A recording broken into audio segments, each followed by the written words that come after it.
সে এখন বড়লোক মালিকের বাসার কাজ করে।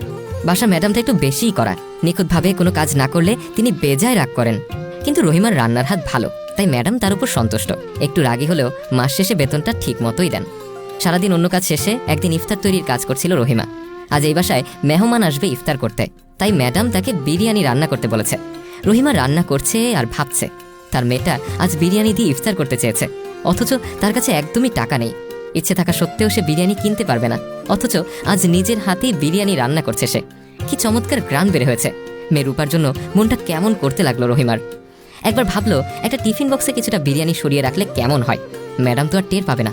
কিন্তু পরক্ষণেই ভাবলো কেউ না দেখলেও আল্লাহ তো ঠিকই দেখছেন চুরি করতে, তাই এই ভাবনাটা বাদ দিল সে।